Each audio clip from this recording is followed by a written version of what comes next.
میں نے تو اپنی زندگی میں یوں کیا تھا، 2 نفل پڑھ کے پہلے، پھر میں 70 بار سورۃ فاتحہ پڑھتا تھا، اور میں نے سالوں عمل کیا ہے۔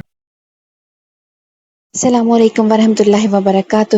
جی بالکل، آج ہمیں موقع ملا ہے شیخ الوظائف سے یہ پوچھنے کا کہ شب جمعہ کی فضیلت تھوڑی سی بیان کر دیجئے، اور اس میں ایسے لاجواب جو 2 اعمال آپ خود ملا کر کیا کرتے تھے وہ ہمیں بتا دیں، اور ان کے کیا کیا فائدے ہیں۔ کیا ہم ان قدردانوں میں سے ہیں؟ شب جمعہ کی رات، آج شب جمعہ، شب جمعہ آج مغرب سے لے کر فجر تک شب جمعہ۔ اللہ کے وعدے کیا ہیں؟ اس نے کہا میرے ساتھ اللہ کے وہ وعدے ہیں جو بنی اسرائیل کے انبیاء کے ساتھ۔ کہا کہ وہ کیا وعدے ہیں؟ کہا کہ جہاں زندگی مایوسی پہ چلی جائے، میں مفہوم عرض کر رہا ہوں ساری باتوں کا، جب زندگی مایوسیوں میں چلی جائے اور انسان کہے کہ اب میری نہ کوئی سنتا ہے، نہ کہیں سنوائی ہوتی ہے، اور نہ میری زندگی میں اب کوئی سانسیں ہیں، یا میرے لیے ویرانی، یا تنہائی، یا جنگل، یا اندھیرا، یا پھر قبر کی موت، شاید یہ میری اب زندگی میں یہی ہو گیا۔ دوسرے لفظوں میں، جو بندہ زندگی بھر کے لیے مایوس ہو گیا ہو اور مایوسی کی انتہا پہ پہنچ چکا ہو، میں اس کو مایوسیوں سے نکالتی ہوں۔ کہا شب جمعہ تیرے لیے کیا ساری رات جاگنا ضروری ہے؟ کہا نہیں تو۔ کہا کتنا؟ کا 1 ساعت ہو جائے۔ اب ساعت کی تفسیر میں جو بتاؤں، 1 ساعت بعض روایات میں کتابوں میں ہے کہ 21 یا 22 منٹ کی یہ جو لمحے ہوتے ہیں اس کو 1 ساعت کہتے ہیں۔ بعض میں ہے 1.25 گھنٹے کو ساعت کہتے ہیں، بعض میں ہے کہ 21-22 سیکنڈ اس کو بھی ساعت کہتے ہیں۔ چلو ہم 1 ساعت کو 21-22 منٹ ہی کہہ دیں۔ ساتھ میں کوئی تسبیح ہو جائے، کوئی عبادت ہو جائے، کوئی نفل ہو جائے، کوئی دعا ہو جائے، کوئی اللہ سے باتیں ہو جائیں، کوئی تلاوت ہو جائے، کہاں 1 ساعت ہی کافی ہے۔ جو 1 ساعت بھی میرے ساتھ چلے گا، اور میرے ساتھ 1 ساعت وہ بھی میرے ساتھ جو اللہ کے وعدے ہیں، اور میرے ساتھ وعدے اللہ پورے کر کے دکھائے گا شب جمعہ میں۔ دنیا میں جس کو بھی ولایت ملی ہے نا، شب جمعہ میں ملی ہے۔ ولایت کا تاجدار کوئی بنا ہے تو شب جمعہ میں بنا ہے، اور جس کی نسلوں کے لیے تمنگری کے فیصلے ہوئے ہیں تو شب جمعہ ہے۔ دولت کے فیصلے، تمول کے فیصلے، مال کے فیصلے، عزت کے فیصلے، تاجوں کے فیصلے، صحت کے فیصلے، خوشیوں کے فیصلے، خوشحالیوں کے فیصلے شب جمعہ میں ہوئے ہیں۔ صدیوں سے اللہ والوں کی ترتیب چلی ہے، روحانی مجالس، روحانی محافل اور روحانی دنیا کا مل بیٹھنا۔ یہ میلہ میل سے ہے، یہ میلہ نہیں جو آج کل لفظ ہے۔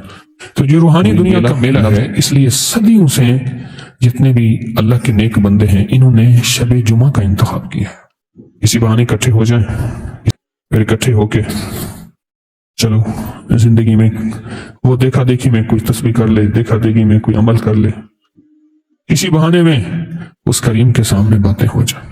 ایک اور روایت سنیں، فرمایا کہ ایک روایت تو یہ ہے کہ شب قدر کو طاق راتوں میں تلاش کرو، رمضان کی آخری طاق راتوں میں شب قدر کو تلاش کرو۔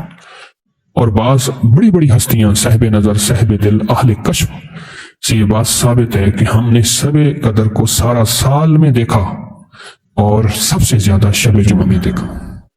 کیا پتا ایک روایت شب جمعہ ایسی ہو جو آج لیلۃ القدر ہو، کون سی شب جمعہ ایسی ہو جہاں قبولیت کے فیصلے، محبوبیت کے فیصلے، مقبولیت کے فیصلے، صحت اور تندرستی کے فیصلے، علم اور تونگری کے فیصلے، وقار اور شان و شوکت کے فیصلے۔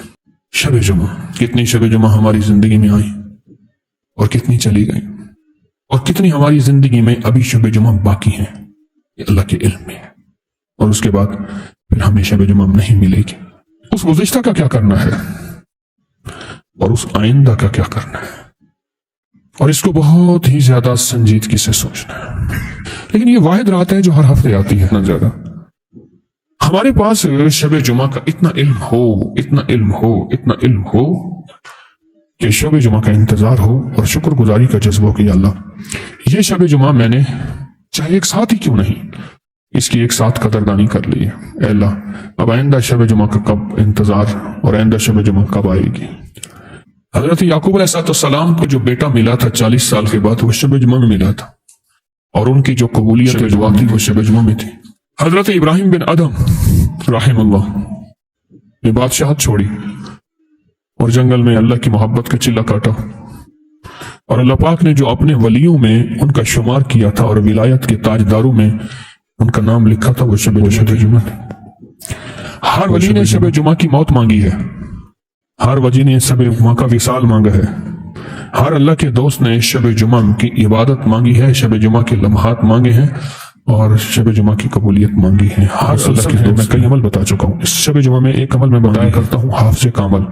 حضرت علی کرم اللہ وجہ الکریم نے آقا کی بارگاہ میں اپنے حافظے کے بارے میں عرض کیا کہ مجھے چیزیں بھول جاتی ہیں، حضور نے فرمایا یہ نفل پڑھو، اور وہ حافظے کا عمل اتنا زبردست عمل ہے، اتنا کمال عمل ہے، اتنا لازوال حافظہ ہوتا ہے، بے مثال حافظہ ہوتا ہے، وہ شب جمعہ میں ہے۔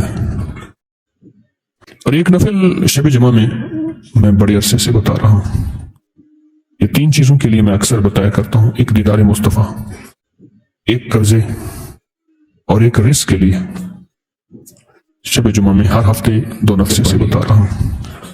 2 رکعت نماز نفل، جس کی پہلی رکعت میں سورۃ فاتحہ کے بعد 11 بار آیت الکرسی، اور دوسری رکعت میں سورۃ فاتحہ کے بعد 11 بار سورۃ اخلاص۔ کون سا دیر لگتی ہے؟ 2 نفل ایسی طاقتور چیز ہے جو میں آپ کی خدمت میں عرض کر رہا ہوں، چند لمحہ، چند گھڑیاں ہم دے دیں 2 نفل کی، چند لمحے چند گھڑیاں، اگر ہم چند لمحے چند گھڑیاں دے دیں ان 2 نفل کو، بڑے بڑے یہ 2 نفل فیصلے کروا دیتے ہیں، کیونکہ آیت الکرسی اسم اعظم ہے، سورۃ اخلاص اسم اعظم ہے، قرآن خود اسم اعظم ہے، اور شب جمعہ راتوں کی تاجدار ہے، اور شب جمعہ میں بڑے بڑے فیصلے اور پھر نفل۔ شب جمعہ میں فیصلے عجیب ہوتے ہیں اور یہ نفل فیصلے کراتے ہیں، اور اس نفل جا رہے 100% کمالات اور برکات مجھے بھی عطا فرما، میری نسلوں کو بھی عطا فرما، اور جاریہ بن جاتا ہے پوری امت۔ حتیٰ کہ حدیث میں آتا ہے کہ حضور پاک صلی اللہ تعالی علیہ وسلم کے سفر کے اور بہترین اوقات یہ شب جمعہ ہوتا تھا۔ آپ بستر پہ بیٹھ کے پڑھ سکتے ہیں، حدیث میں آتا ہے بعض لوگ ہوں گے جو گرم گرم بستر پہ بیٹھ کے اللہ کا ذکر کریں گے، جنت میں اعلیٰ درجے پائیں گے۔ بستر پہ بیٹھ کے آپ نفل پڑھ لیں۔ اور اگلی بات وہ ہے جو شب جمعہ نے بتائی، کہا جو میری رات کو روشن کرے گا میں ہی چراغ بن کے اس کی قبر کی روشنی کا حصہ بن جاؤں گا، میں چراغ بنوں گی۔ وہ کون سا چراغ ہوگا، کیسا چراغ ہوگا، وہ اللہ کے علم میں ہے، میں چراغ بنوں گی اور اس کی قبر کی روشنی بن جاؤں گی۔ میں شب جمعہ کو پہچانے، اور شب جمعہ میں 1 گھڑی 22-23 منٹ کی 1 گھڑی دے دیں اللہ کو، کوئی تسبیح پڑھ لیں، کوئی ذکر کر لیں، کوئی نفل پڑھ لیں، کوئی دعا کر لیں، 1 گھڑی دے دیں، بستر میں بیٹھ کے کر لیں، کیا حرج ہے؟ سفر میں ہے سفر میں کر لیں، کیا حرج ہے؟ پھر سو جائیں۔ یہ آپ کی نسلوں کے لیے ایک سرمایہ جمع ہو رہا ہے، برکتوں کا، دولتوں کا، راحتوں کا، عزتوں کا، خیروں کا ایک سرمایہ جمع ہو رہا ہے آپ کی نسلوں کے لیے۔ اب اس رات کا ایک عمل اور بتاتا ہوں، آپ کو یاد ہے میں نے پہلے بتایا تھا، ایک تو 2 نفل ہیں جو میں آپ کی خدمت میں عرض کر رہا ہوں، ایک اور عمل بھی بتایا تھا، کسی کو یاد ہے؟ بڑا کمال عمل ہے۔ تو شب جمعہ میں کتنی دفعہ پڑھنی ہے سورۃ فاتحہ؟ 70 بار، جمعے کی شام کو پھر 60 بار، پھر اگلے دن 50 بار، 10 بار کم کرتے کرتے بدھ والے دن 10 دفعہ رہ جائے گی۔ میں نے تو اس کے عمل سے بڑے بڑے لوگوں کو غنی ہوتے دیکھا۔ ہمارے ایک ساتھی بڑا طاقتور شب جمعہ کا، شب جمعہ میں گڑ گڑا کے 70 بار سورۃ فاتحہ پڑھ لیں، اگلے دن 60 دفعہ، پھر اگلے دن 50 بار، پھر اگلے دن 40 بار، پھر اگلے دن 30 بار، پھر اگلے دن 20 بار، پھر اگلے دن 10 بار۔ کمال ہے۔ میں نے تو بڑے بڑے لوگوں کو اس عمل سے تمنگر ہوتے دیکھا، تمنگر، جمعرات 1 ہفتہ کر لیں، 5 ہفتے کر لیں، 7 ہفتے کر لیں، 9 ہفتے کر لیں، آج یعنی عجیب عمل ہے۔ بہت ضرورتیں پوری نہ ہو رہی ہوں، شادیاں سر پہ سوار ہو، اولاد کا بوجھ ہو، گھر میں مسائل ہوں،